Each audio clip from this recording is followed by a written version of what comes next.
Welcome to the Chain Out Podcast with your hosts, Jeremy and Daryl.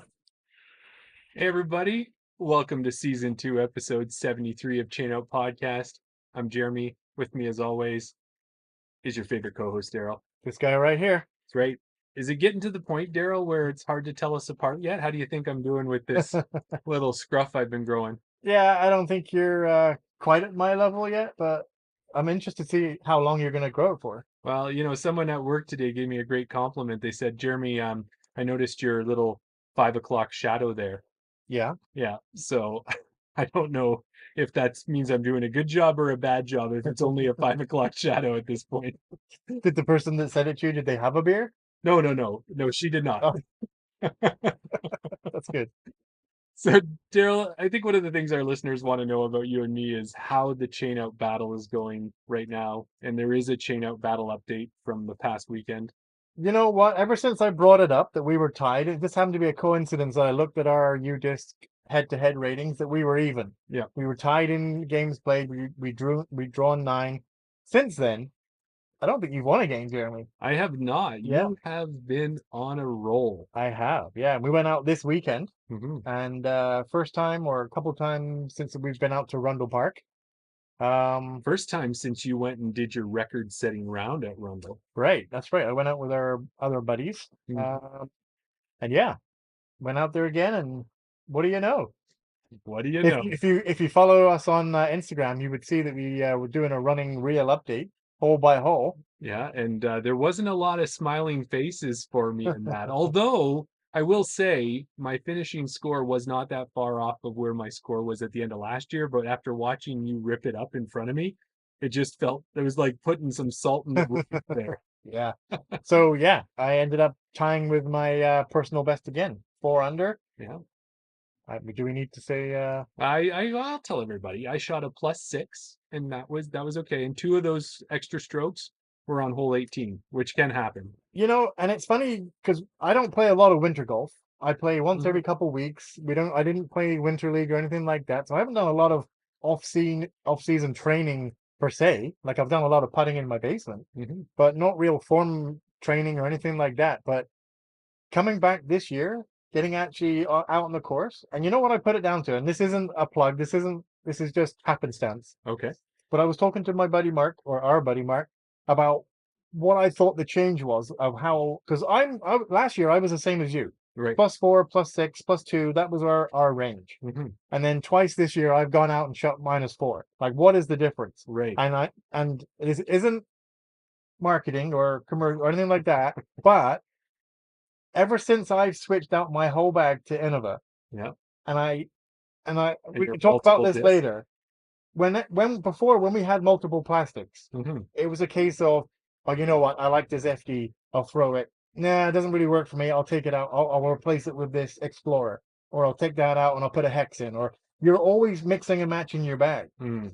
Since I've switched to all Innova and I've stuck with that plastic, I haven't really taken too many out, and I've got to know the plastic. So I think Mm.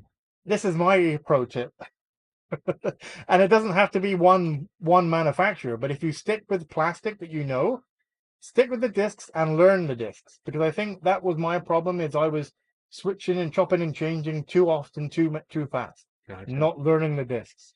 Well, there you go. And you have the right to start professing your knowledge. So that's good. Well, the one nice thing I like that we did is, yeah, we took a picture after every single hole and kind of let you know where the score is. We got some good positive feedback from that. And it spurred on another idea for the next chain out battle. Hey, Daryl? Because we thought there should be a winner gets something Yeah. and the loser gets something. I want you to pull up a picture that I've ordered here that's going to Oh, be you've coming ordered in. them? I have ordered it. I think it's sitting at my house right now. Oh, okay. So what we came up was with these are like 2-inch stuffy Keychains. Yeah. and they're all tons of emojis. And what I thought would happen, if you're up for this, is that we'll have these and maybe the listeners can help us choose, but the winner gets to choose what goes on their Yeah. bag, and they have to keep it on their bag till the next battle. And then the loser of the week Yeah. gets to put on whatever the winner wants them to put on, whether it's that smiling poop or the rainbow or the Yeah. devil, whatever it happens to be. What do you think?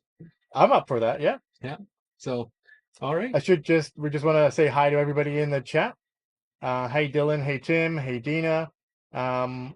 Tim obviously wants to let you know that it's the 2021 Sexton Firebird that he gave me. That's right. As being part of the co-host, and then Dylan says that's a beauty disc as well. So yeah.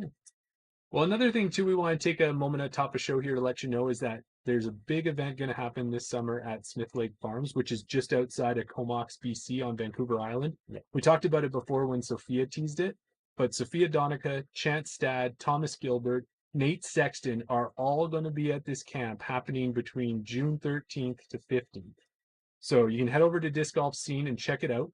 And we don't usually let you know who we're going to have on the show, but we're going to do that this week. Hey, Daryl? oh yeah, we're not going to hold this secret in.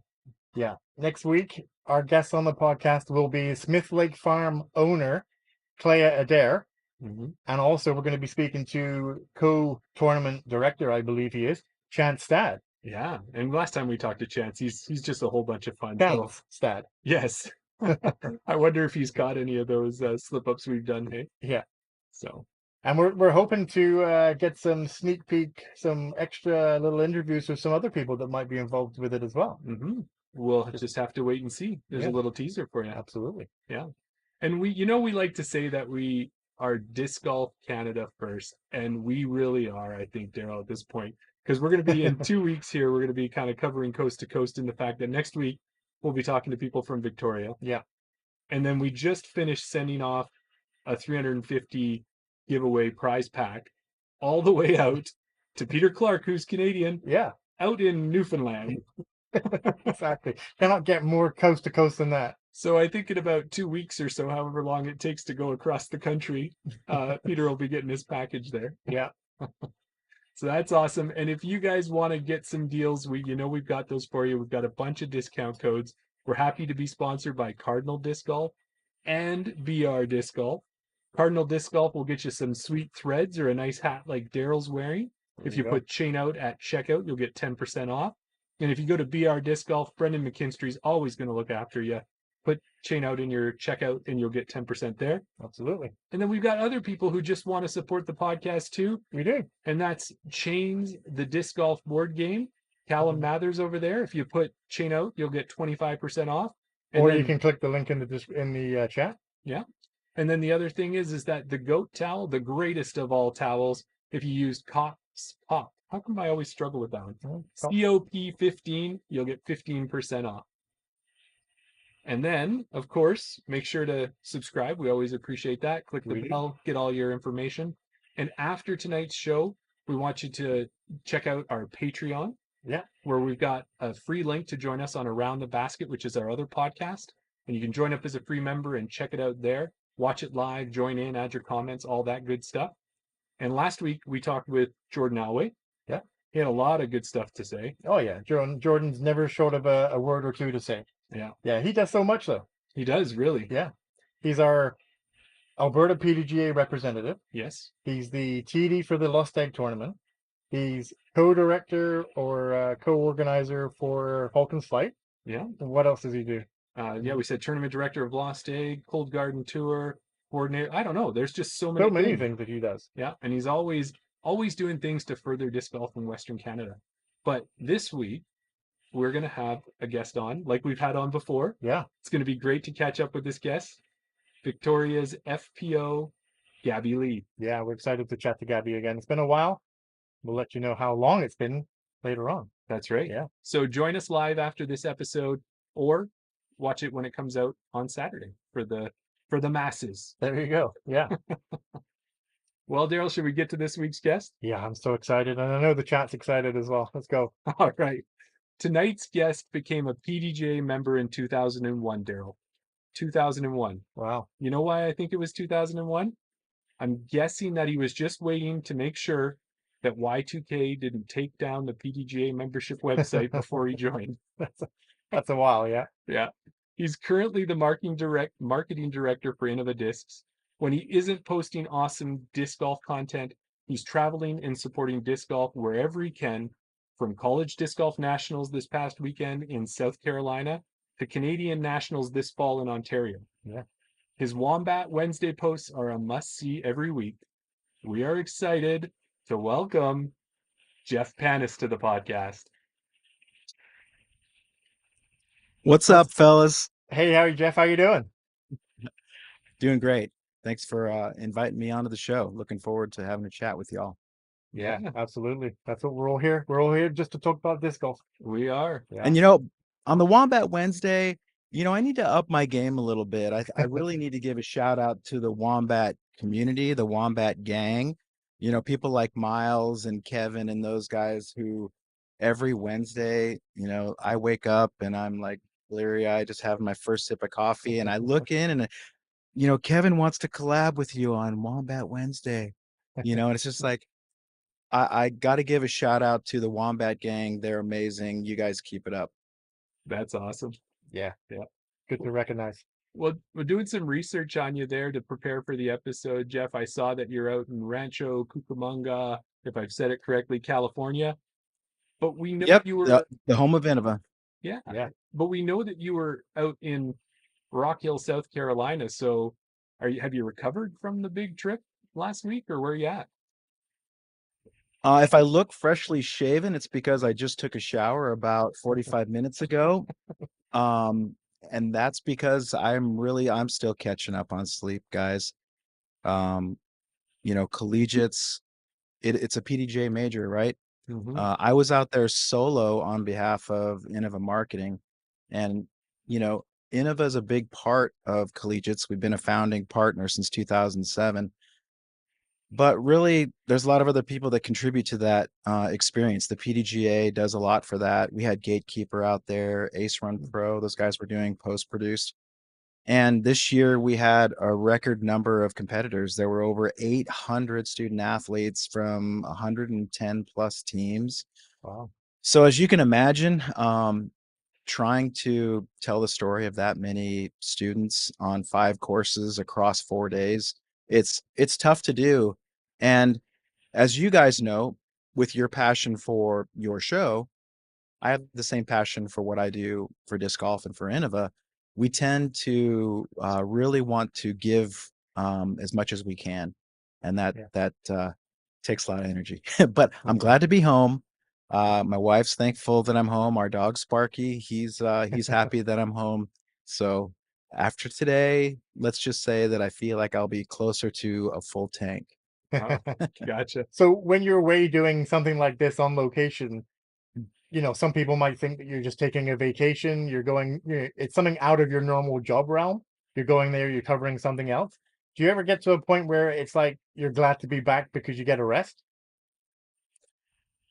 Uh, you know, I I tell so many people that I run into regularly at work, um, we can sleep when we die.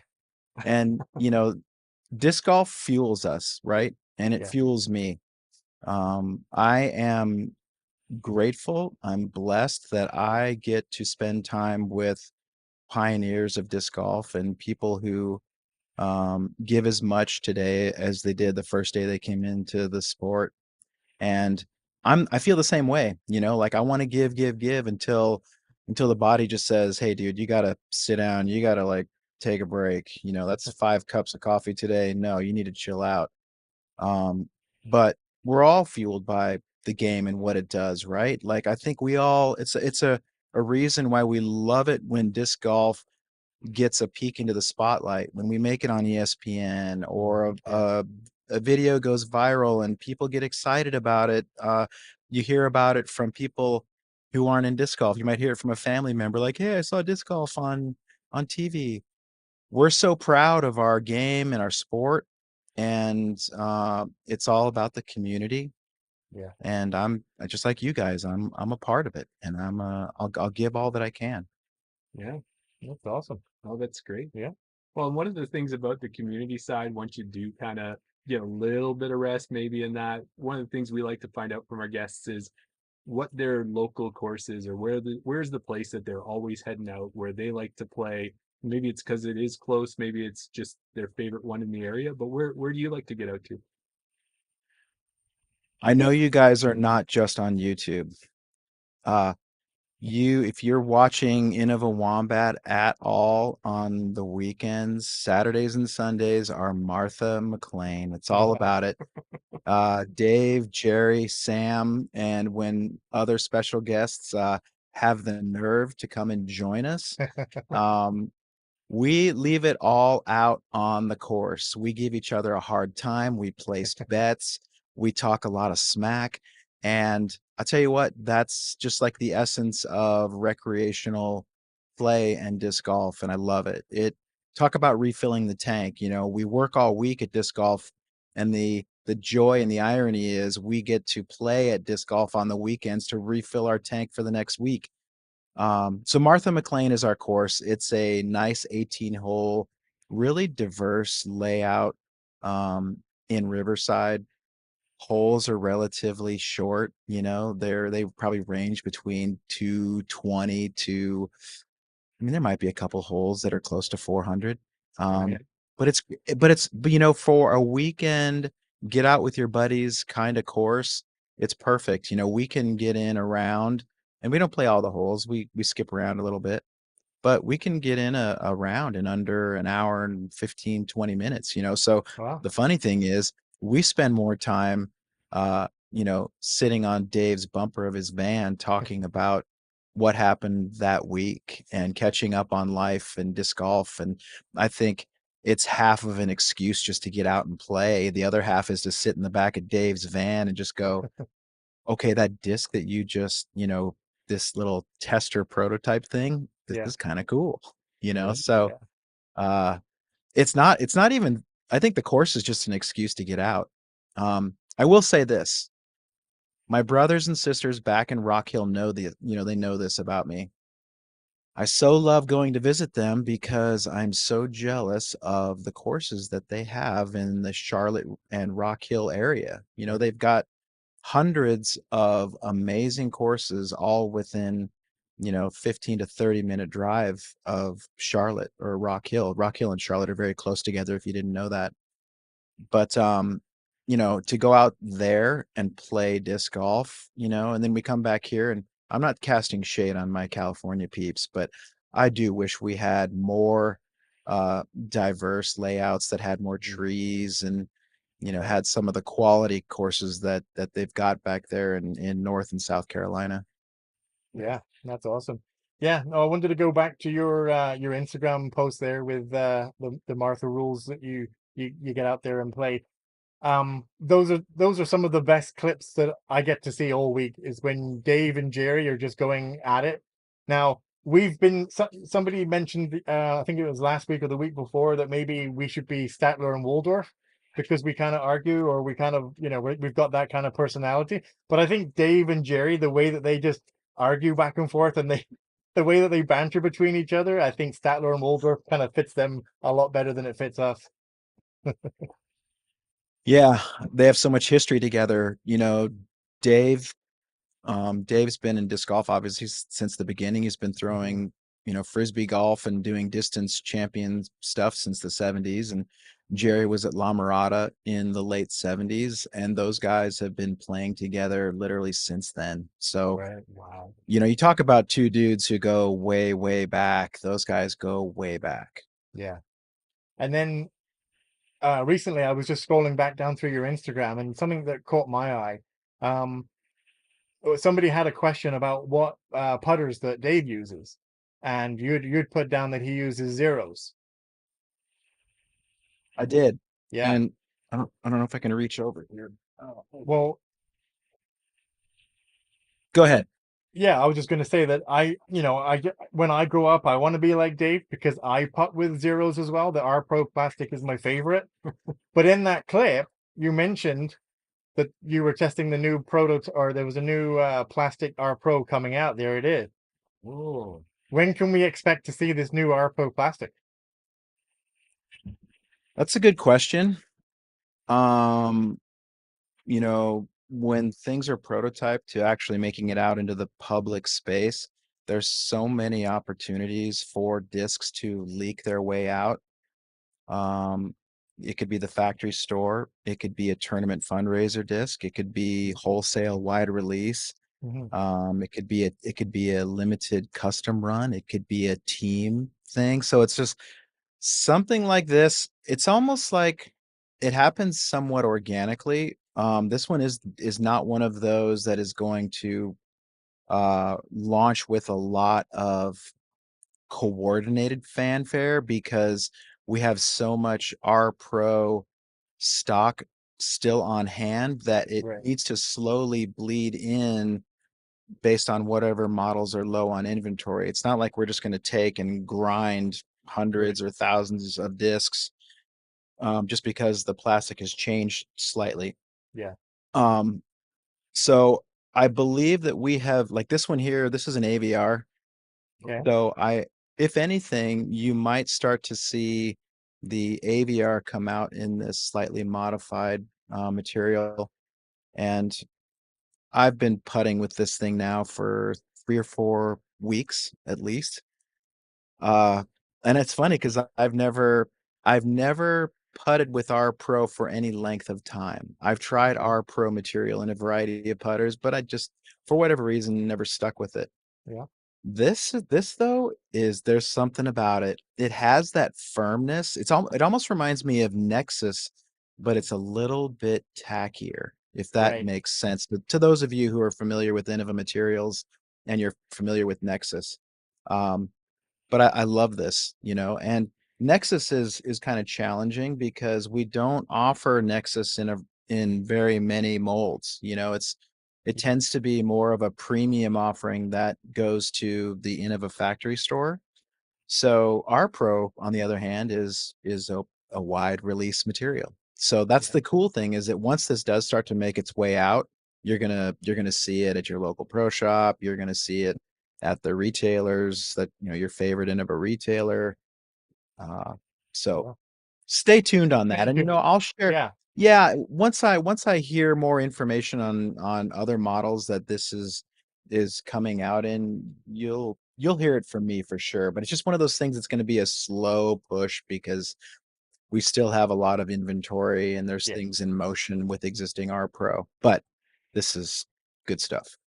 Nice. It's still on the schedule. That's what I like to hear. Stay tuned and Absolutely. Absolutely. take my money when it comes out. Yeah. Well, Jeff, as we get into the start of our interviews, one of the things on Chain Out we like to do is we like to find out how our guests got into disc golf, but we like to have a little fun with it. So I come up with a disc golf origin story, base it on a movie, try to tie it somehow to maybe your story. You can guess the movie, our listeners try to guess, and then after that, we'll see how close I really was. Because I'm always spot on, right, Daryl? Oh, absolutely. Yeah, That's what okay. the guests tell us. All right, so you just sit back and here it goes. Maybe when you were younger, Jeff, you loved sports, everything from Little League baseball to frisbee on the beach with your friends. When you did take a break, you watched Saturday morning cartoons and loved those commercials. You grew up, you put these loves together and became a sports agent, representing the best ultimate and disc golf superstars. When you weren't slinging discs yourself, you were putting together your manifesto on how to disrupt the disc golf world with amazing content. You decided to share your thoughts in a company-wide email and were kindly asked to leave the premises, but not without your trusty wombat. Innova legend Dave Dunapace read a copy of your manifesto and could see the potential. He brought you in for an interview and shouted, "Jeff, show me the money!" Or was it, "You complete Innova"? Maybe that isn't quite how you got into disc golf, so why don't you tell us how it really happened?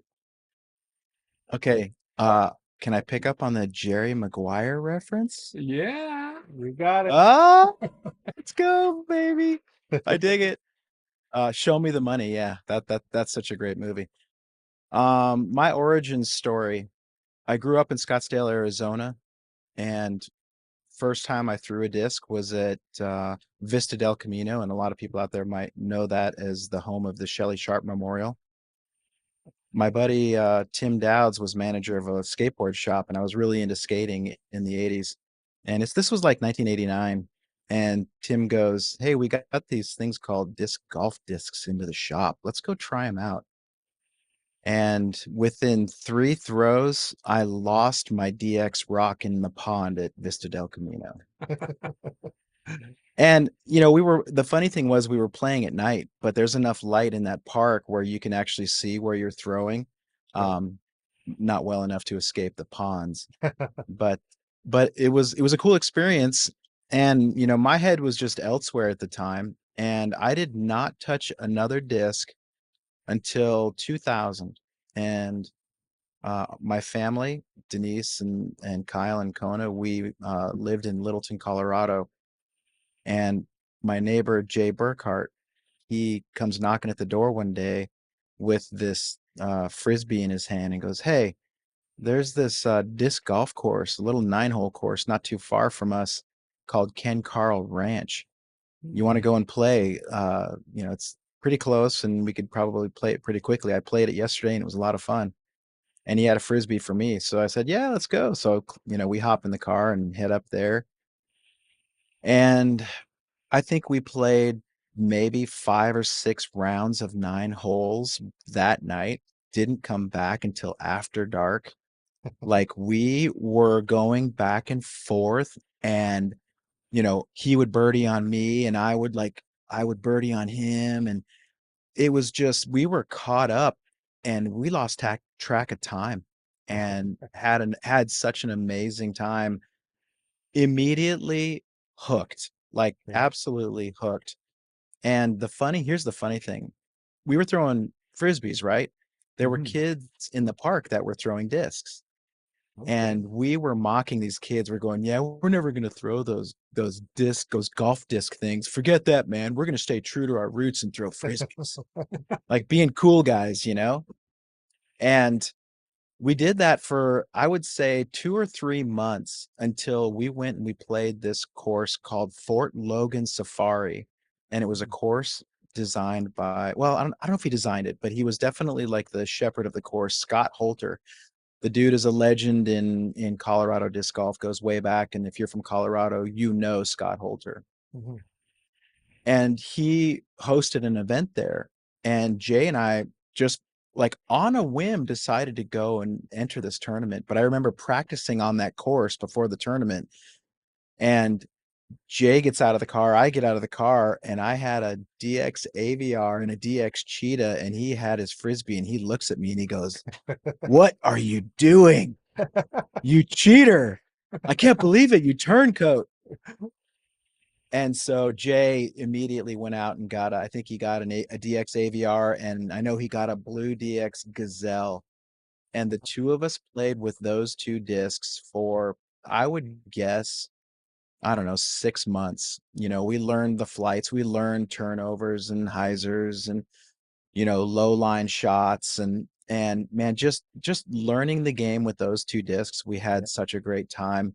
And everything kind of went from there. You know, I could go on and on. I don't want to like bore you guys with a lot of details, but I guess what I would say, what I feel very strongly and I feel very proud and also grateful for, was the disc golf community in Colorado Mhm. is such a strong one. And I was fortunate to be a part of a group that co-founded the Mile High Disc Golf Club in, I think we founded in 2002.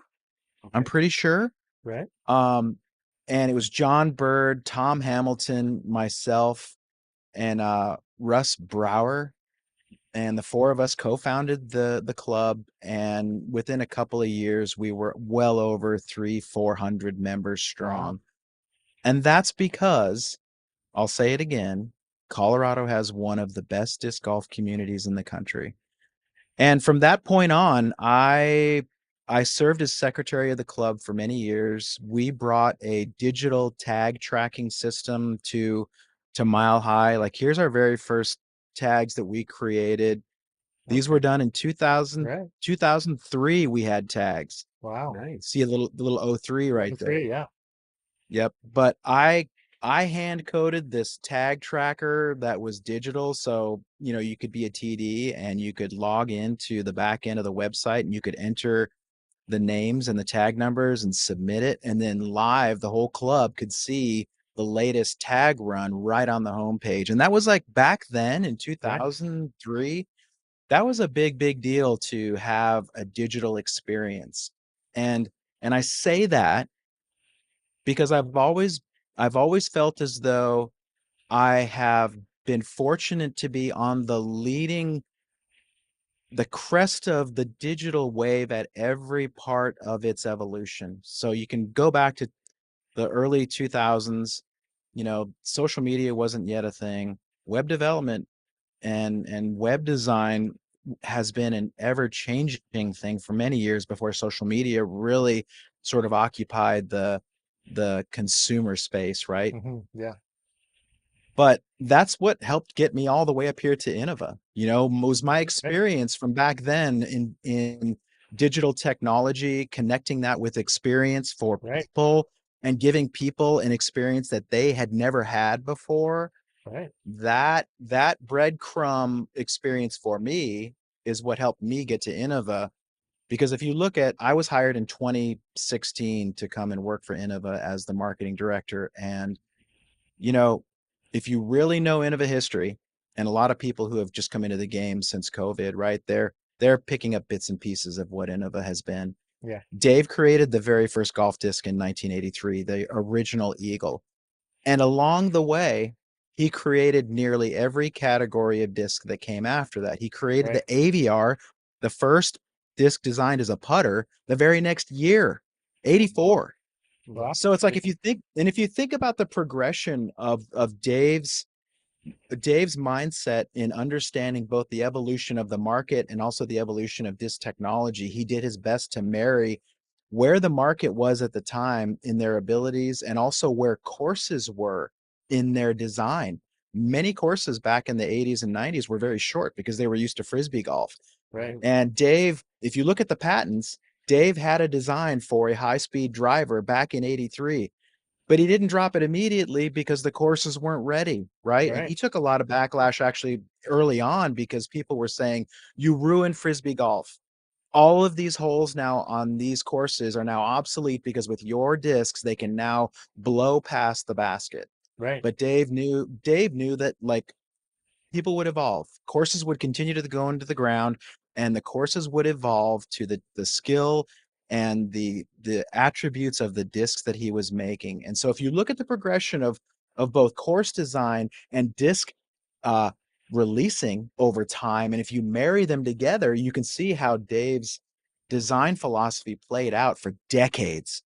They did not need a marketer like me because if why do you think people go, oh well, this disc right here, yeah, this one, it's like a Firebird, Mm. right? They compare discs to the Innova lineup because Yeah. Innova set the benchmark in so many categories right from the beginning. And Yeah. so they didn't need somebody to market. The Innova marketed it itself. When there was a product release and a new disc was dropped, basically everybody was like, yes, we want it. How many can we get? Right. You didn't need to market it. The people wanted whatever was coming out because it was new and it evolved the game. Yeah. And if you fast forward to now, I'm not saying that innovation has slowed because Dave created Halo, and if you look at all the companies now that offer a multi-shot, plastic swirly kind of a thing, almost everybody does, right? Yeah. Yeah. Mhm. He's still innovating in many ways, but if you look at where the market is now with so many companies out there, basically taking a disc and oh, let's make that version of the disc and let's tweak it slightly. Yeah. There are a lot of people competing for the same slots. So we do need to market. And like my philosophy is, and it kind of goes back to what I explained to all of you, in my time as secretary at Mile High, and it's all about experience. The disc golf community, as you guys know, it's grassroots driven. You discover disc golf from a friend, a family member, somebody close to you, somebody you Yeah. trust, somebody that wants to spend time with you. They're like, hey man, like I go and do this thing. I would love for you to join me because I like spending time with you. You need to come and play this. And so they drag you out and you go and play. And all of a sudden you realize, wow, I'm having a great time with my buddy. And I'm getting to watch the magic of the disc fly through the air. Like this is Yeah. so fun. Mhm. And so for me, a big thing about, I'm going to put it in air quotes here, marketing, you have to, okay, I did not Yeah. mean for the balloons to pop up. You need to be the conduit of experience to the community and the conduit of experience from the community backwards to Innova. And that's the role that I feel that I play. I have to give, my label is marketing director, but I mean, come on, I feel more like a community steward than anything else. I Yeah. want to be able to be available for people like you and others out there on social media, whether you're somebody who just came into the game or you're somebody you've been playing the game for decades.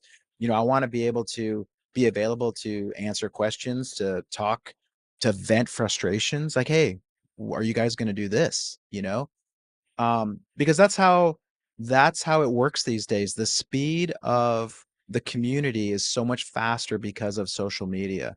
And it's funny because if you were to rewind me back just maybe 2 or 3 years ago, I'm the last person who would have wanted to put himself in front of the camera. Okay. I'm like, no, that's why we have awesome athletes like Nate Sexton and other people like him. I mean, even Kona, like Yeah. because she was in front of the camera since she was literally, a foot tall. Yeah. She's comfortable at telling her story. And I think that's one of the reasons that so many people really empathize and like to follow her journey is because she's real. You're Yeah. going to get the straight shot from Kona. She's not sugarcoating anything, and she's telling you the good, the bad, the ugly, and everything in between. But like for me, my plate was full with a lot of other stuff, right? Like I work with the creative teams here at Innova. I work with media. I work with our partners, both inside and outside of Innova. Any major events that we're doing, I'm the conduit there, wearing many hats. Mhm. So for me to think that I'm going to take time and also be that face in front of the camera and do what I do for Innova Wombat, I never would have thought of that a couple years ago. And frankly, I see now it's more imperative now than ever before because the Innova story needs to be told. there's so much that we play a part in that so many people don't understand. Like, how many people didn't even know that Innova was a founding partner of Collegiates going back to 2007? Like, Right. a lot of people don't know that, right? Yeah. USDGC, 26 years of running, being the founding partner of USDGC. It goes on and on and on. So there's too much of a story to tell, not enough time to do it. And I'll go back to the very start of our conversation. just like you guys, I am fueled by the community. I'm fueled by the desire to help disc golf grow. And Dave and Harold, they started, with Tim and with Charlie Duvall. They started this company, as 4 founders in 1983. Dave and Harold come to work every day today with the same kind of vigor that they had back then. I spent my week at Harold's house for collegiates, and we were up before dawn, brewing coffee with each other, sitting at his kitchen table, talking about what's going on, not just at collegiates, but what's going on in disc golf, what's going on at Innova. And the optimism, the hope, and the Right. planning for like what we can do to make a difference in disc golf. Those are the conversations we were having at the breakfast table before 6 a.m. And it's like, do I take a time out and look in the mirror and go, you know what? I'm blessed. Am I tired? Sometimes, yes. But am I blessed? 100%. Yeah. Yeah. No, that's awesome. And there's so many things that you said there about being like that link to that community. I mean, if you're in doubt, just go and check Jeff's Instagram. The first pinned post says right there, if you got questions, start here. Like that's your go-to point right there, right? I just want to jump into the chat quickly because we got so many questions that People are just loving this. Yeah, I was exactly. going to say, we almost got, you did great. That's probably the best origin story we've had, because we kind of got 3 origin stories. We got your origin story, we got Innova's origin story, Collegiate's origin story. It's amazing. Yeah. So what do you got there, Daryl? So Kevin King, he says, I'll put it out on the screen here for you. Fun fact, Jeff might like to know that he received a disc from Kona and Colton a few years ago, thanking him for suggesting the Hot Cocoa Tour name that they used. So That's awesome. yeah, came all the way from Kevin. What did we had another question here? People were talking about Kevin again. You going back to your shout out to Colorado. One of his best friends is Colorado State Coordinator, so it sounds like a phenomenal community, just like you said. People are just comparing the Colorado, the Denver climate to Calgary here in Alberta. So not necessarily not necessarily in disc golf ways, but a lot of the climate, business, and things like that. And we had another question here. Oh, Kevin's just loving this chat. He's loving you here. Yeah, we got a lot of them. I love collegiate disc golf. The University of Lethbridge team played the collegiate disc golf back in 2013 as the first Canadian team to participate. Didn't win, but they had a blast. There you go. Yeah. Well, And I just I just wanted to move on a little bit because you mentioned it there about the Innova Wombat. Let's move on to that just a little bit. How long? So I got a couple questions on this. How long have you been known as the Innova Wombat? Like you mentioned about those earlier discs, and I always like to find out. See, I'm kind of jumping around now a little bit. I always like to find out when people say their first disc they got was, and it invariably is a DX something. Right. A lot of people start with the DX Innova starter yeah. kits. Yeah. I'm sure, if you were to pan around in your office or wherever, you probably got stacks and stacks of discs. But I always like to know, do you still have that DX Aviar and that Cheetah? The one that went in the water, didn't they? Oh, that was the Rock. No, I mean, and hey, all you retailers out there listening, you're looking at that question right there and you're going, yeah, ha, ha, ha. That's why we exist, because throwers like Jeff put discs in the lake. Yeah, I'm sure those, I've lost more discs than I can count, Yeah. Every now and then you run into a course that you love so much. I'm trying to think of some up in Colorado that would have been really water focused. I mean, there's so many. Geez, one of my favorite courses is up actually in oh geez, where it is. It's up near Winter Park, and it plays along the what river? It's not the Platte River. Harold's he's gonna smack me because he's played this course a million times. But no, I mean that's part of the hazards of golf, right? Is that we lose discs all the time, and Yeah. hey, it's just an excuse to try a new disc. That's right. Yeah, exactly. Well, that's it, right? And that's what I was gonna kind of. I mentioned about the Innova Wombat. How long have you liked that disc? Where did you get the nickname? How come it stuck? And then kind of the second part to that question is, you must bag a wombat now, but is it a double-edged sword? Because you have to have a wombat in your bag because you are Mr. Wombat. But yet there's also that nice sweet Kona Mako 3 that kind of almost fills that slot as well. You guys are forcing me to give you another origin story, aren't you? Fine. Okay. Go for it. Here, Go here, for it. Love it. here Okay, it goes. we'll settle in. Here it goes. I came out here to interview Dave after I met with Harold in Colorado. I met him and his son Andrew. They are dear friends of mine. And Harold said, "You got to fly out to California. You got to meet Dave if there's a potential future here at Innova." Flew out here to meet Dave, and we met at La Mirada in the morning, and had basically, I think I was here for 2.5 days, and Dave and I just played golf together to get a feel for each other. He wanted to meet me and kind of understand my thinking, my personality, what kind of person I am, and I wanted to do the same for him. Colorado back in the mid 2000s, actually we lived in Colorado for more than 20 years, and if you've ever lived, Colorado is an amazing place to live. So it was going to take something to uproot us as a family and come out to California.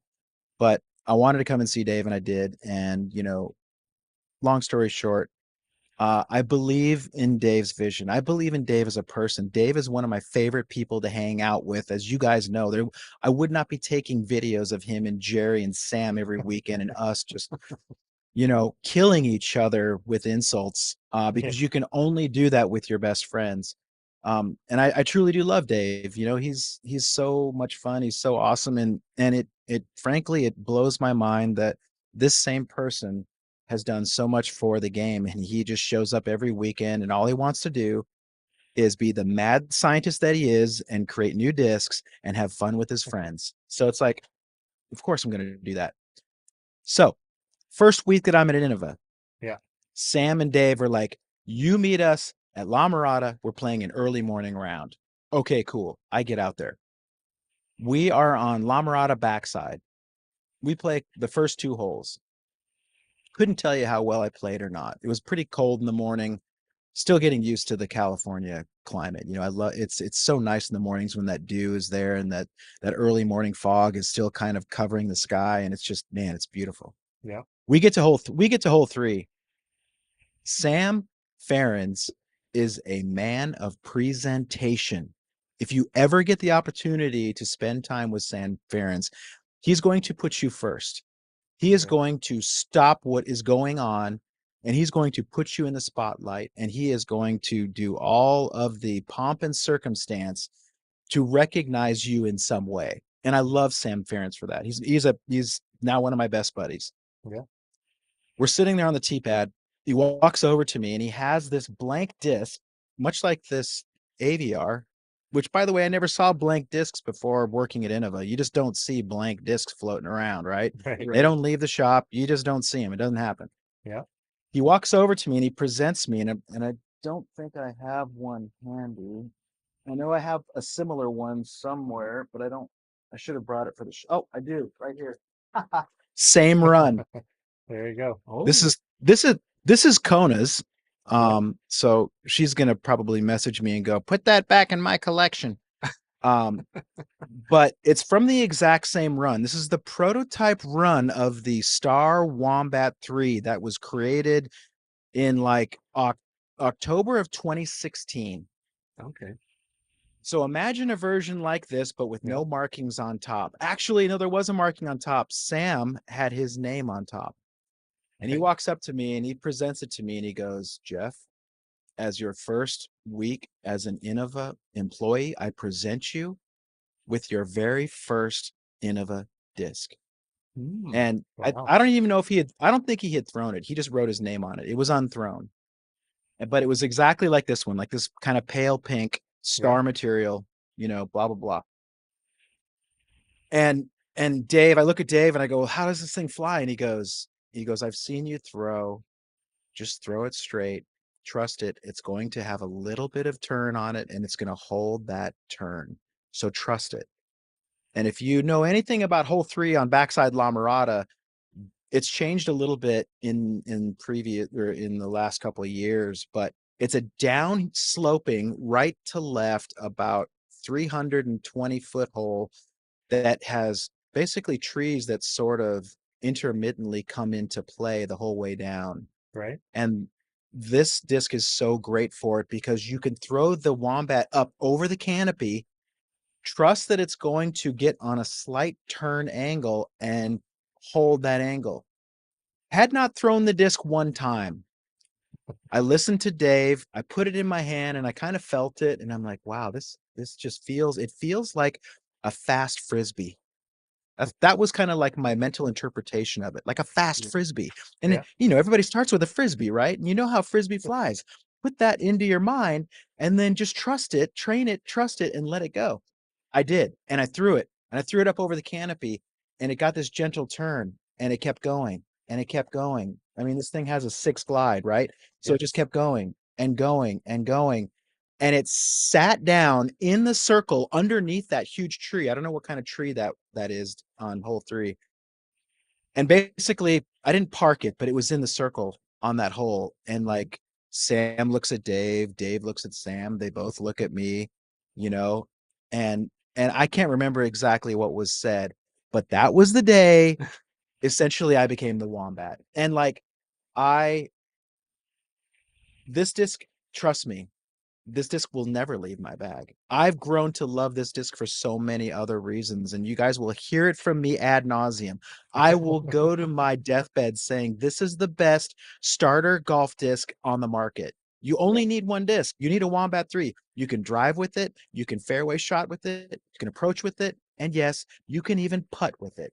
So I tell people all the time, if you're just going to buy one disc, go get a Wombat 3, go to your favorite course and just learn it, throw it. Trust it, understand the flight, throw every shot with it, throw the turnovers, throw everything I just said, and get to know the game. And then as you start to progress and you start to learn other things and you want to try, power forehands and other stuff, sure, you're going to go and you're going to start filling your bag with the rest of the end of a lineup. But like I will forever say the Wombat 3 is the best starter disc on the market because I've experienced it myself and I've seen other people experience it. So that's the origin story. And yes, I have a Wombat 3 in my bag at all times. I probably have, my bag is right here. I was just going to say, I think this is a bit of a shout out to all Canadian retailers now because they're going to sell out of Wombat 3s now. Yeah, now that so they need to start ordering some more. Promoted so well. Wombat 3. Wombat 3. And I pulled one of the Wombat Challenge ones out of the bag. So I mean, I have so many, it's stupid. And I'm not going to bring up the stack that's over there. Of course, I'm sure your viewers can see the one right here. Yeah. Right here on my touch disc. Yep, my touch disc. Nice. That's awesome. That's the one from the Wombat Challenge, the Proto Glow Wombat 3 from last year's Inn of a Rip. Yeah. Well, why don't we go through a few of those, Jeff? Because I think we could listen to you tell us. We come up with about 3 other origin stories. The way you tell a story is so great. But why don't we hit a couple of the other ones here before we get too far there on us? And you were saying you were down at Collegiate Disc Golf Nationals.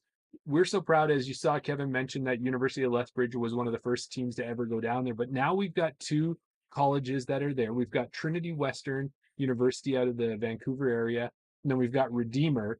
Have you had a chance when you were down there? Did you get a chance to meet our Canadians? What did you think of the teams? Or tell us a little bit about that for maybe we'll plug them a bit with while you're on the show.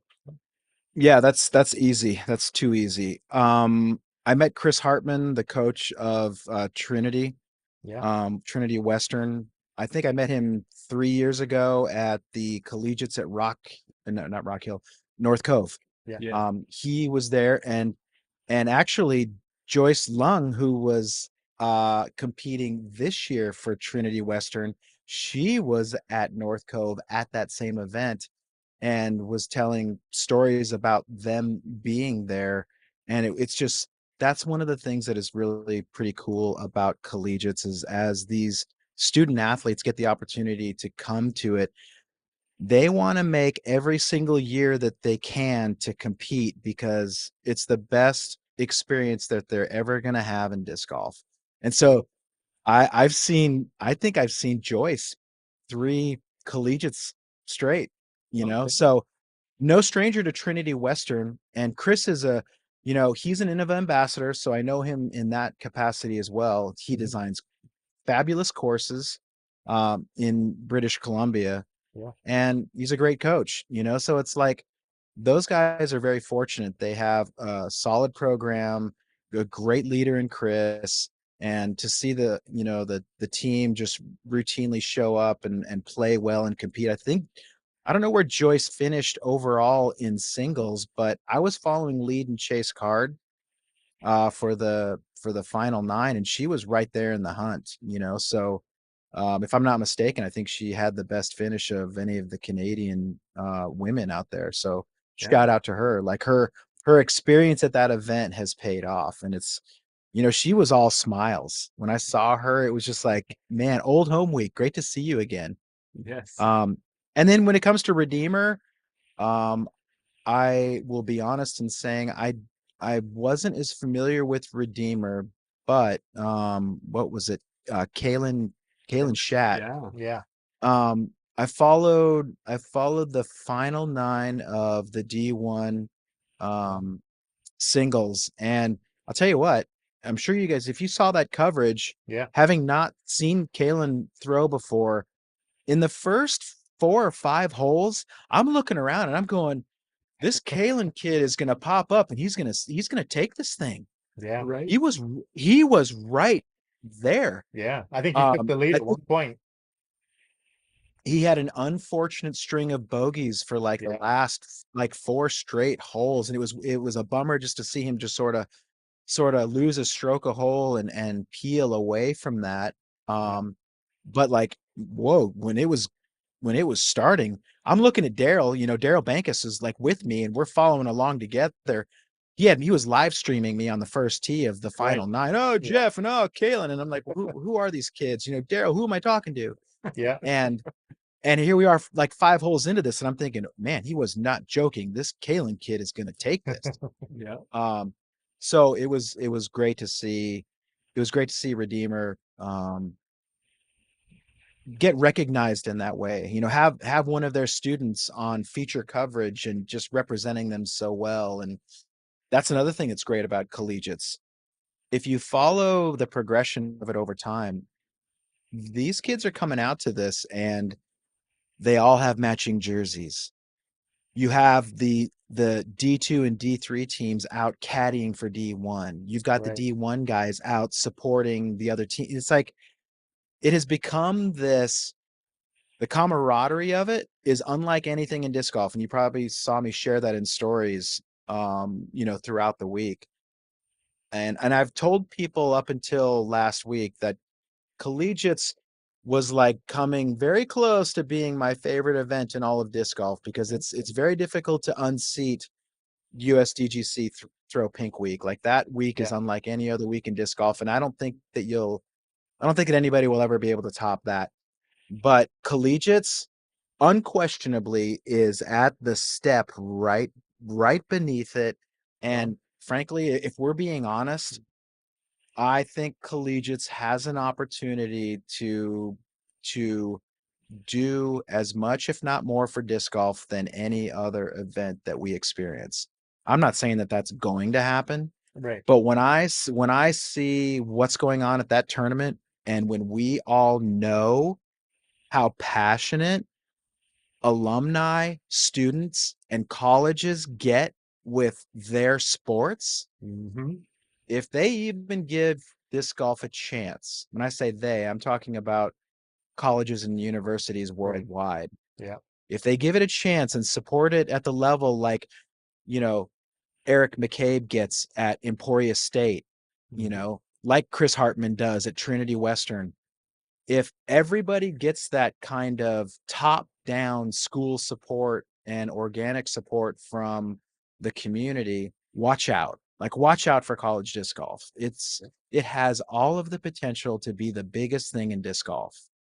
Oh, for You sure. heard it here. Yeah. Yeah. And Jeff, even when I- we started out the podcast, Yeah. like we were newer disc golfers when we wanted to get into this, and we knew who Thomas Gilbert was for a Canadian disc golfer. We knew who Chantal Badinsky is.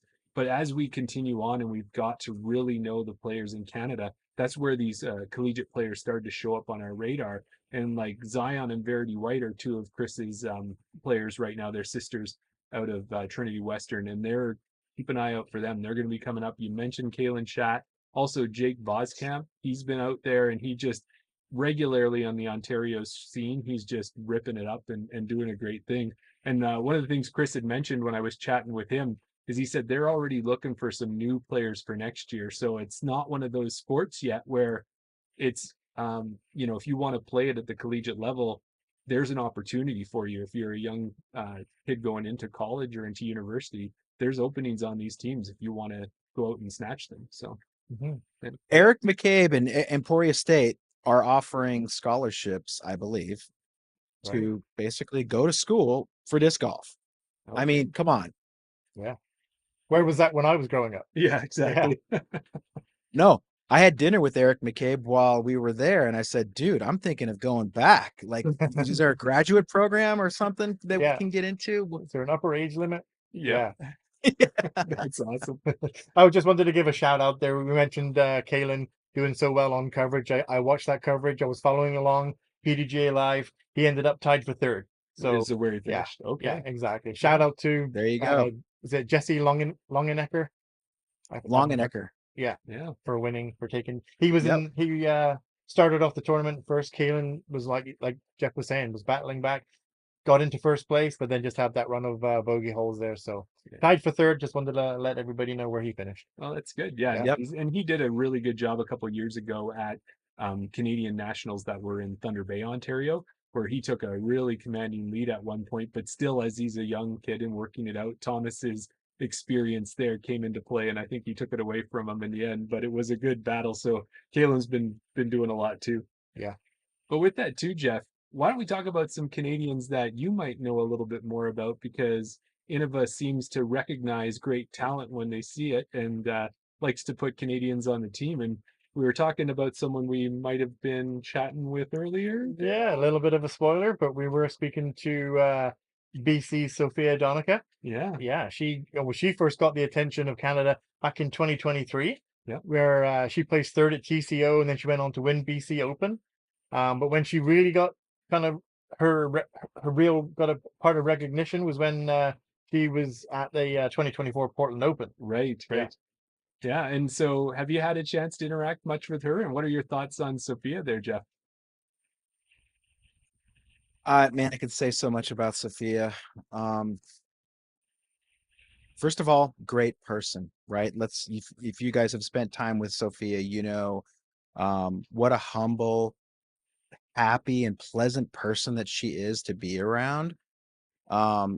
She blew Dave's socks off after the Portland event, and being able to see her throw with power. When you see a new fresh face show up in coverage and all of a sudden they're blowing by some of the players that you've seen on coverage for years, Yeah. that gets attention, and that got Dave's attention immediately.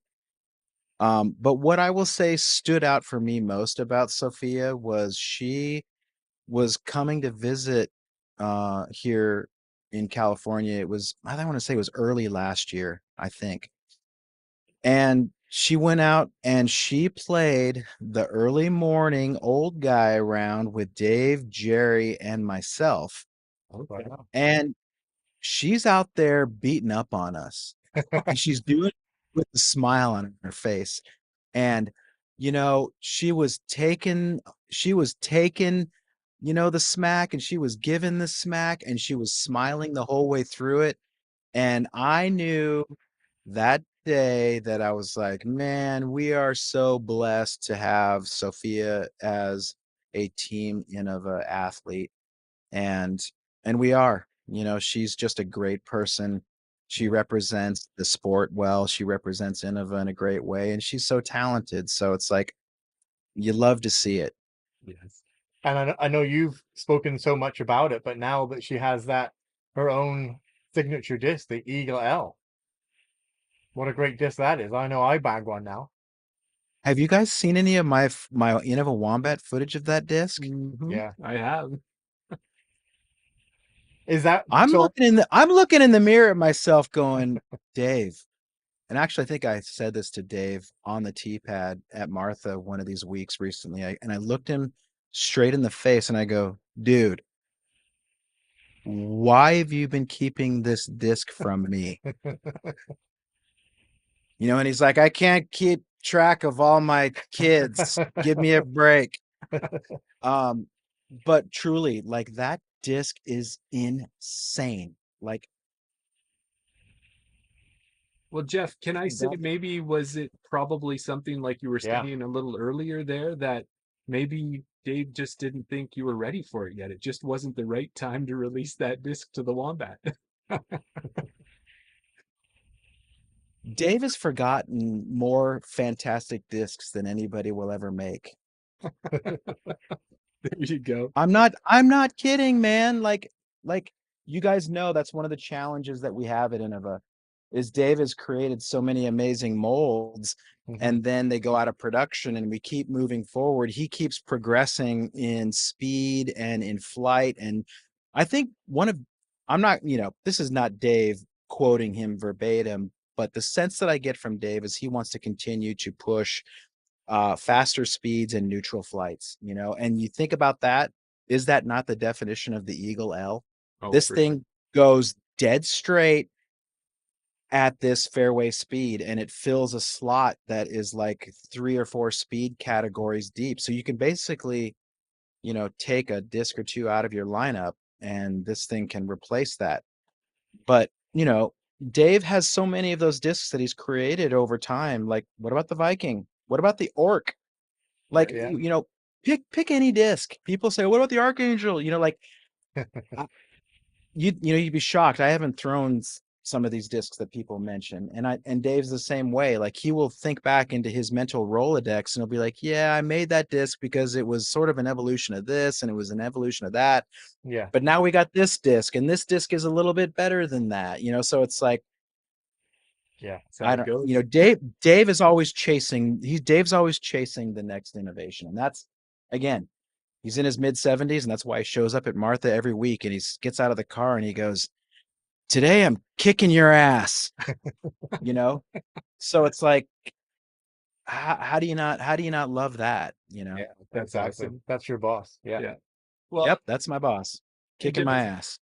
as we talk about these players, we have another young FPO player is making a name for herself out of Westport, Ontario, is Rebecca Dawn. She won the FJ18 at the USWDGC last year. She won the Innova Rip, and she did it by a whopping 16 strokes over second place. Yeah. And did we mention she was only 16 years old when she did that? Yeah. And there was DGPT pros in the field. She just played 3 events on a school break on the tour. Yeah. And then she gets onto chase card round 3 with Kristen Latt. Yeah. And does it amaze you, Jeff, how these kids at such a young age are quickly rising into the ranks and competing at that level? And they're just 15, 16 and just coming in. No, I'm not surprised. Rebecca, uh, she and her sister Leah, frankly, their whole family, right? Their whole Yeah. family plays together. And so when you have a family that plays together like they do, you have a special recipe of really advancing quick because you're all out there like group playing, helping each other, trying things out, trading information. And it's almost like having, a disc algorithm, with you, helping you get better. But what I will say about the next generation of disc golfers like Rebecca is that they have the opportunity of access to media. They can watch YouTube form videos till the cows come home. Yeah. But that's not everything. You have to be dedicated. You have to be a good person. I had never met Rebecca. I followed her at Innova Rip every round she played. Her sister Leah was caddying for her the whole time. And you talk about having that level of poise and um even headed strategy, whether she was making birdies or making bogeys. When you see people not get too carried away emotionally, which she seems to be a master at that, Yeah. that is a skill you cannot teach. And when you're putting that together with a good scorecard, good things tend to happen come the 18th hole. And I think Rebecca's a great example of that. Um, but I love to talk about things in terms of recipes and check boxes. And Rebecca just checks all the boxes. She's young, she's smart, she's also very positive, she's even keeled, she's confident but humble. She knows her bag, she has a lot of friends, she has a strong family. She obviously plays a lot. Like I'm running out of room to put the check boxes up into the recipe card. You know what I Yeah. mean? Yes. And I think that I think that, and that's why I love collegiates, man. You're seeing the next generation of superstars when you go to collegiates, because these are the kids that are checking all those boxes. And it's like, those are the ones that you are going to see. And those are the ones that you want to see. You want to cheer for these kids. When I'm interviewing these kids after the round, I have my hair standing up on the back of my neck, because it's like, they're looking at you like they can't believe what they just did, Yeah. and they love it, and they're so grateful, and like, you don't get that anywhere else. No. Yeah, no, exactly.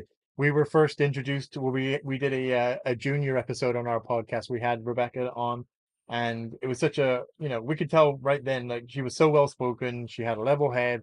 She knew what she wanted. Mhm. She was just right there. Also, on that junior episode that we did, we also interviewed another young player out of Peterborough, Ontario, by the name of Nico Forbes. Now, he won 2024 MJ10 Worlds last year. Yeah. But also, Jeremy, he won MJ12, MJ15, and MJ18 events as well. He played in all of those He last did, year, yeah, right? and he won them, yeah. Have you had a chance to meet Nico, Jeff? Have you heard of his name? Yeah, again, I'm one of the reasons I'm grateful that Daryl invited me to Innova Rip last year was I got to meet so many of the Canadian team members and just people who are really doing a lot for the game, Nico being one of them. Yeah, And you look at Nico and he's like, you talk about poise, right? Like, yeah, he's hanging around with Philo Brathwaite and having a conversation with Philo as if he's been Philo's buddy for the last 10 years. Like, that's how mature Nico is, and how yeah, comfortable he is in his skin. And you'd love to see that. Um, he's a presence, because it's like you see this kid who's like, he's, yeah, he's a youngster, and he's out there ripping. He's throwing his forehands further than you are, and you're like, man, how do you do that, kid? Yeah. yeah. But I spent time with him and his dad. They were there at Innova Rip, and they were at the opening day clinic, and yeah, I mean, The great future's to meet bright. them. Great to spend some. Future's bright. Future's Yeah. bright. Well, and Jeff, when we had him on the show and spoke to him, he was like he'd been doing interviews Yeah, for 20 years or something. He was so well spoken. He was always courteous about what he was thinking about. And Daryl and I, to this day, because he delivered it with such seriousness, he was talking about going into the final round of Worlds and being a little bit nervous. And we asked him, did he do anything to calm down? And to this day, Daryl and I know the plan to do. If we're nervous and we're going into a final round, we just need a what, Daryl? you just need to go out and have a mango slushy. And if a mango slushy's not your flavor, grape's okay, blueberry, like it was awesome. Like, he didn't want to offend anybody by saying mango was the best. He's like, but if raspberry's your favorite, go for that. If you like strawberry, that's Go good get too. that. Just do whatever you want to do. Yeah. Oh, And it was so funny because when we interviewed the juniors, we were like, what are we going to get out of these kids? Well, I say kids, I always don't like using the word kids, like young yeah. adults. Hey, Um, I'm in my 50s. I call them kids too. yeah. Okay. We weren't sure, for a Well, lot of them, this was the first time they'd ever been interviewed on a podcast or, yeah. interviewed in this sort of setting. So we were like, are we just going to get one word answers? Are we just going to get ums and ahs? But Nico was one of the ones that stood out for us. That just blew us out of the water. Like you said, Yeah. it was like he's been doing podcast every week for 20 years. Yeah. It was Yeah. amazing. Well, with that, Jeff, if we kind of as we're getting closer to the end here, you did mention Canadian nationals a couple times in that you went, well, actually, the RIP, and that is the location. Haute Goat is going to be one of the 4 courses where Canadian Nationals is going to be played this year. And when I was going through disc golf scene, because Daryl and I are both heading up there, we were excited to see that it looks like the Wombat Challenge is going to be back again for this year. And does that mean you're going to be coming up to be part of it? You know, Daryl is not only a great landscape architect and course designer, he's a great salesman too. Yes, yes, I am going to be there. And I think we're calling it the Wombat Glow Bash this year. Okay. Because and don't hold me to this because I think Daryl mentioned it, but it's not in stone yet, but that we might have more than one Wombat challenge during the tournament. Oh, Right. okay. Don't Maybe don't know. We'll see. Yeah, maybe like a qualifier or something like that, or just 2 individual tournaments. Do you know anything about it? Just I think if I remember correctly, we were going to have 2 of them like on back-to-back nights, and I'm not sure if they were going to be at Oat Goat, if one of them was going to be at Oat Goat and then another one was going to be somewhere else. Okay. So TBD. Yeah. Don't hold me to that, but I can definitely tell you we're going to call it the Wombat Glow Bash. Nice. Well, we'll tell you this. We talk to Daryl Banks on a fairly regular basis as well, and we know that when he's got something to say, he usually reaches out to us to find a way to get it on the podcast. And if it's not him, our friend of the show, Miles Ladder, who I think co-hosted with you last year, he's another He did. great guy for Yep. sure. And Yeah, Miles is awesome. Miles, he's doing a lot of great storytelling up there. yeah. Yeah. Well, that's good. Well, we're looking forward to that, and maybe we'll be able to see you on the Crokinole Challenge as well. Did you had you played Crokinole before, and did you get into that event? I tried to like get some kind of groove in that. It's not easy. And when I saw Gannon Burr go out, was it he and was it Isaac Robinson going head to head? And I'm watching these guys like literally go bing, bing, bing, bing. And I'm like, yeah, no, I'm like serious, like 700 if at best rated Crokinole player. So I would rather watch the people who are really good at that and just like cheer them on. So, Yeah. if you want to beat up on me, like maybe we could play a rec round of Crokinole before the actual Crokinole tournament. Sounds good. That's fair. I just wanted to, I mean, Kevin King, he's loving this episode. He's got another shout out here for you that Innova Canada just confirmed that they are the main sponsor for the NADGT Canadian Nationals this year as well. Jeff, you're more than welcome to come up to Calgary for that one if you can fit it into your busy schedule. The offer's there. Okay, here's my deal.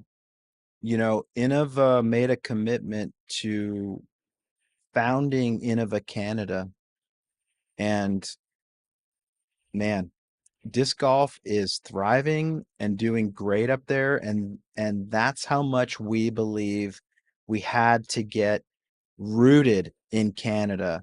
So we're spread a little thin when it comes to media capabilities and getting our team, when I say our team, our media and marketing team out to events. But that's why I'm coming to Canadian Nationals. I don't know if I'll be able to make any other events up there this year, but you guys keep doing what you're doing up there, and it would not surprise me if we start sending more people. There you go. I just had one other question for you. We want to throw back a bit to when your marketing director role. Do you have any say in, and you mentioned Innova Canada, about getting F2 Friday? I know this is very Specific to me. Do you have any influence on getting F2 Fridays in Canada? Because F2 Fridays are available. You see all these great discs. It's all over social media. But is it worth? I don't have any influence on F2 Fridays here in Rancho Cucamonga. So no, I definitely do not. And maybe that speaks to how diverse the inner operations of Innova is. There's so many people at Innova doing so many like great things, like so much of it I'm not even a part of, just because there are other people doing great things in their own areas. And yeah. But no, from that perspective, I have zero influence on F2s. Okay, no worry. I guess if you know, you know, but it might have to be another case of free grammar. That's Okay. all I'm gonna say. There Well, there you go. you go. Well, as we're talking about Canadian nationals, Daryl and I would be going up there. Yep. We're going to play that Glow Wombat Challenge. Oh, yeah. We're gonna be in it. be in there. And one of the things that you know about Canada when we get into the fall, it starts to get a little darker a little earlier. So when we get to the night and we get to that Glow Wombat Challenge, I it's know gonna where you're be going. dark. And I'm going to take that Glow Wombat and I'm going to go just like that one. Yeah. I'm going to throw that thing off. Proto Glow, baby. We're Yeah, gonna have them that'll go again. in. Well, Jeff, when I throw one of those ones, I don't always throw in a straight line, even though the wombat does go in a straight line. I do throw a straight line to the left, and I'm going to throw that thing out into the woods likely. And when I go out there and I go searching for it, I'm going to be all alone. I'm going to be looking around. Yeah. It's going to be super dark, and I'm probably going to feel like I'm on an island, Daryl, don't you think? He's so good at this, Jeff. This, you've taken a relaxing cruise, however the ship goes down. You manage to swim to an island. Fortunately for you, there's an 18-hole disc golf course. Which 3 discs are you taking with you on the island? It's a staple of the show, Jeff. We love our guests are in the chat. They're already raring to go. You're on this cruise. It goes down. You grab your bag, and luckily for you, it has your favorite 3 discs in it to get to this island. Which 3 discs are they going to be? This is too easy. I've got 2 of them here with me. The third one that I do not. Obviously, I'm going to have, and I'll pull one off the wall just because. Yeah.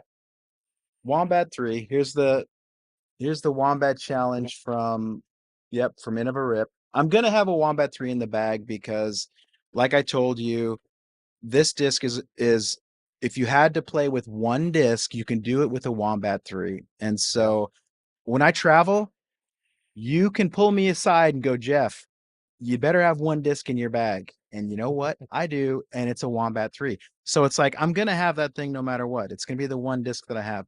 The I'd be second disappointed disc if that you I didn't can have show you. You should be. Yeah. The second disc that I would have with me, and you guys, if you follow me at Innova Wombat on Instagram, you know about this one. This is, I think, is the craziest cheat code driver that Dave has ever created, and it is the 150 to 153 gram Halo Road Runner. Right. You guys, when I get to see you at Mhm. Canadian Nationals, Yeah. I will have this disc with me and I will show you. This disc occupies a speed category of like 5 slots. Really? 4 to 5 slots. Yeah, like I can power this down, I can power this up. The flight stays relatively the same at any one of those speed categories. Right. It has a glide that is ridiculous, and much like the Wombat 3, if you are somebody that can't crack let's just say the 350-foot barrier with consistency or with accuracy, Yeah. Yeah. I would immediately tell you to go out and get yourself a 150 to 155 gram Halo Roadrunner and go out and spend a little time in the field throwing that. That disc, let me point to it. It's right There you go. there. That is the ultimate distance cheat code for 85% of the market. And if you haven't tried it, you're missing out. Get on it. Yeah. You heard it here. I mean, try it and prove me wrong. Like, Yeah. take video and tag me and go, Jeff, you're lying. I'm not lying. It won't Go happen. do it. All right. It won't happen. Good luck trying to prove me wrong on that. My third disc, I don't have one here with me. And you guys would never be able to guess it, unfortunately. And it is probably one of the most underserved discs in the Innova catalog. And that is the Makani.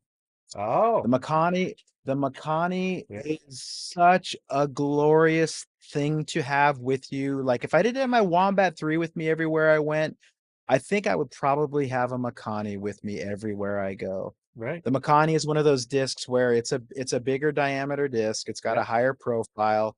It is approved for play in PDGA events. However, you might categorize it more of a sport disc, more of a throw and catch kind of a disc. Yeah. But It flies great in the wind. So if you're going to the beach, if you're up in the mountains, wherever you are recreating with friends, camping, you're going to have a Makani. You're going to crack that thing out, and all of your buddies are going to be jealous that you have that disc and they don't have one. They want to steal yours because they're going to want to throw it until the sun goes down. Makani is the most amazing throw and catch disc around, and if you don't have one, you're missing out. Put it in your rec kit. It should be in your, what do they call that? Your bug out bag. Your Yeah, go-to. yeah, It should be in your bug out bag. There That's we go. awesome. Yeah, we spoke to Daryl Banks recently when he was talking about Canadian nationals. He was down in Mexico visiting a place down there, and we said to him, "Didn't you? Did you manage to squeeze some discs in your bag?" And he said, "I only brought one disc down with me to throw on the beach, and it was the Makani." Yeah. Yeah. So Daryl's a big favorite, big proponent of that disc as well. Now, a little bit that we like to add on to this segment here, Jeff. If you could take one course and it be on the island, so this course is the only course you get to play with those 3 discs. You're going to go round and around and around. You're never going to get bored of this course. Which course would be on the island? Wow, you're making me do that kind of math in my head right now. Yeah, that Well, it seemed like the disc's choice was too easy for you.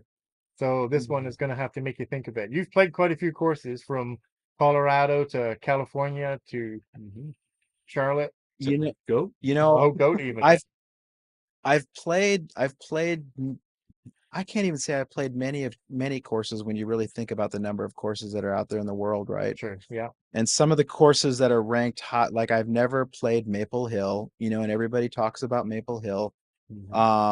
What's the one in Columbia, Missouri that everybody talks about? The John Hoke designed course. It's not Eagles Crossing or Blue Ridge Pines. Those ones are more up. No, yeah. Yeah.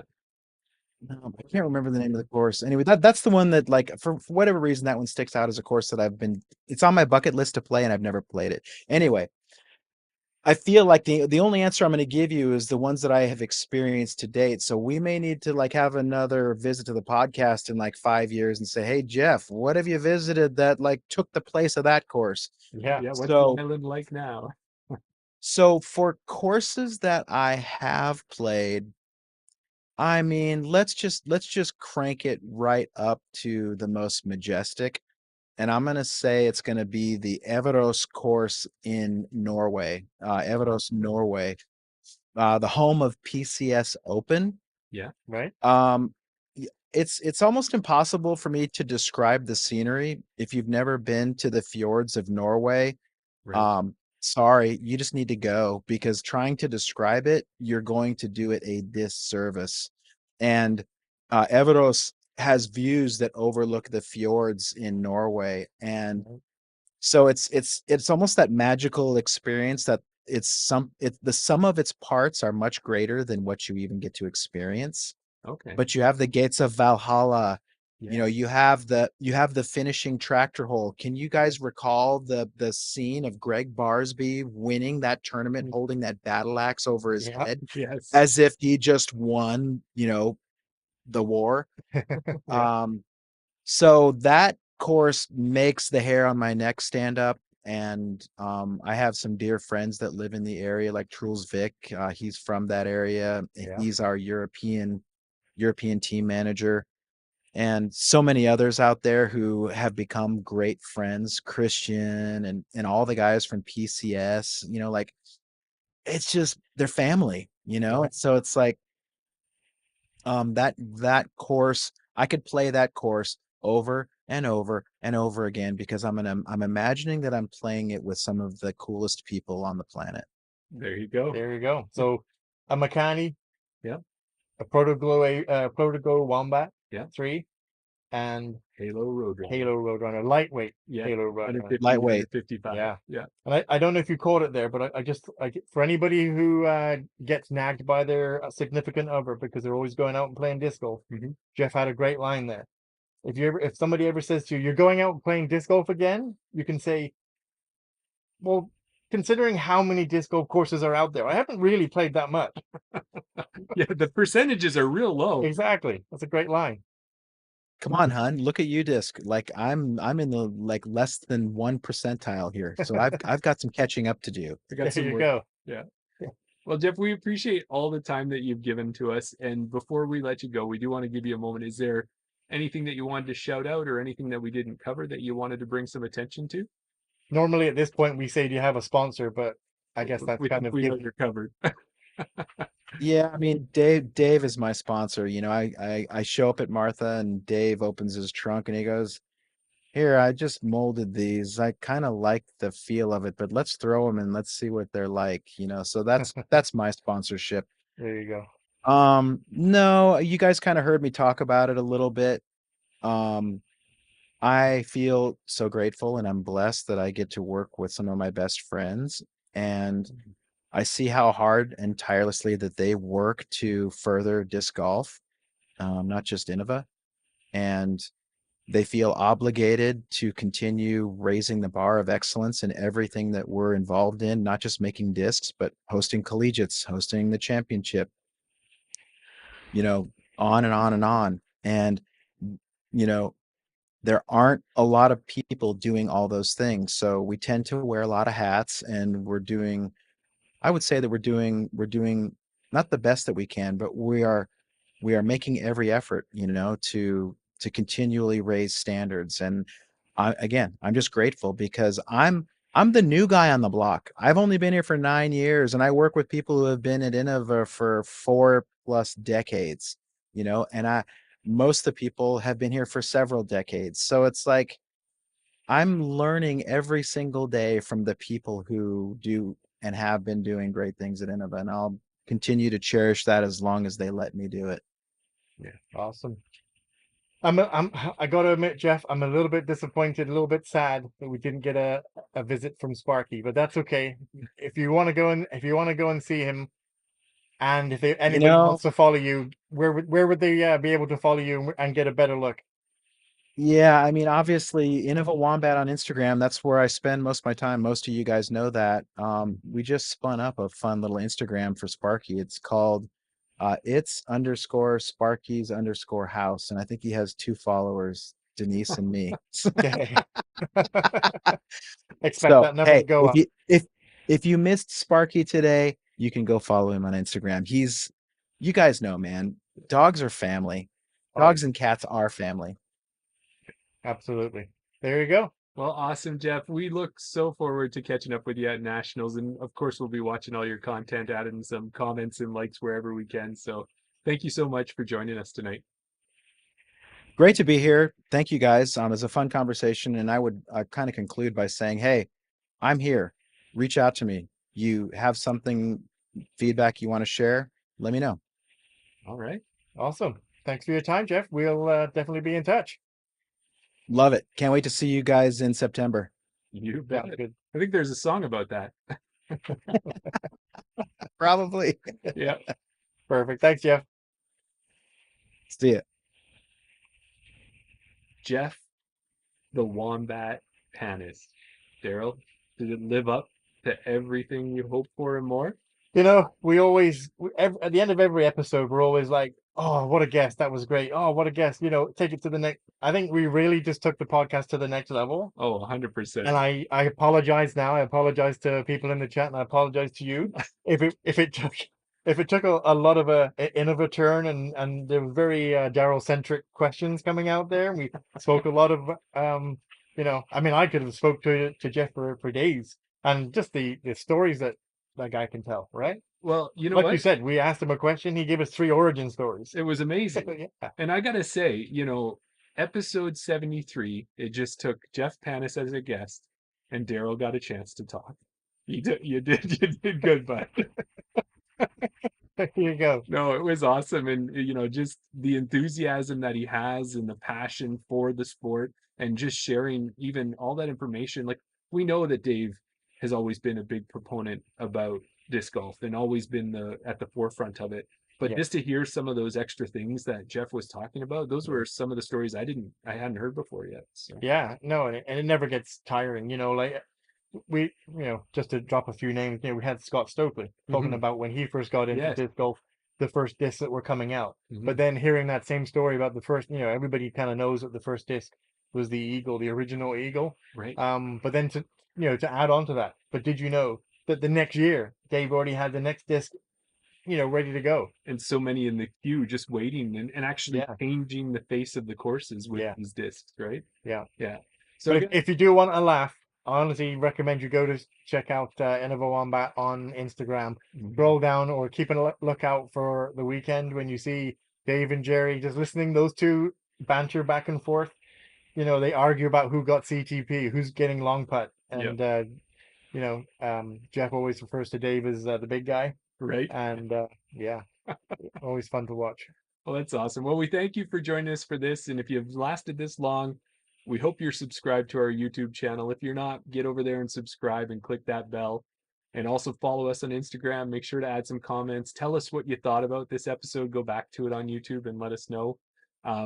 Other than that, you can also, what else can you do, Daryl? You can follow us everywhere else at Chain Out Podcast. That's right. Yeah. You bet. And then if you also want to, you can head over to Patreon, where we will be in a few minutes' time. That's right. Yeah, head over to patreon.com/chainout. Sign up for a free tier.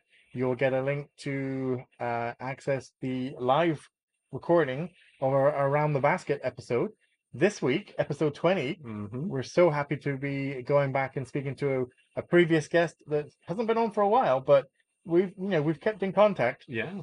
Gabby Lee. That's right. So you can check that out. And what else we can ask you to do is if you're, as soon as this episode's done, you can hop right over to that link because Daryl has put together a little fun collation, as you like to call it, that has some hits from the beginning of the Chain Out series. And we've only gotten halfway through that. Hey? Yeah, I've been working on the second version of it. It's coming, but at the moment we've still just got the one version. So, yeah. Yeah. And then And also, too, you can always go to our link tree, and if you want to support us in another way there's always a way to buy us a beer as a one-time sponsorship, I guess you could say, or donation. donation. There you go. And then also, too, of course, thank you to our sponsors, VR Disc Golf. Use Chain Out and get 10% there, or go to Cardinal Disc Golf and you can get 10% off as well. Perfect. Yeah, I think we should wrap this episode up. I think we should, and I think it's going to have to be with a Wombat disc, don't you think, Daryl? Oh, it's got to be a Wombat disc. Where are we taking these Wombats? Oh, which one? We're going to take them. You know what? He was talking about the 200-foot downhill slight left to right. Hole 3 at La Mirada? Yeah. Yeah. Reminds me a lot of hole 6 at Rundle Park. It does. I was thinking the exact same thing. Maybe it doesn't have the trees and the canopy like that, but Yeah. it's Good spot for a Wombat. it's the hole that I took you down on the weekend. Yes. Yeah. One of them. I'm going to take this Wombat tree. I'm going to throw it flat. I'm going to aim towards the tree. Mm-hmm. Maybe a little bit higher to the left because, like Jeff said, it's got turn and it's going to hold that turn. It's going to go down the hill. It's going to follow the curvature or the slope of the bank. Except it's not going to drop down and slide into circle 1 like Jeff did. No. This one's going to stay up. I'm going to give it a bit of height. It's going to have a little bit of extra glide at the end. Extra glide. It's going to stay up and maybe just a touch of fade. Level out, nice and flat. It's going to crash into those chains. Yeah. But this disc would never. It couldn't possibly. Of course it wouldn't. It would never do what, Daryl? It would never. Chain Out. Head over to Patreon or head over to YouTube. Sign up. We'll see you in a few minutes. Okay.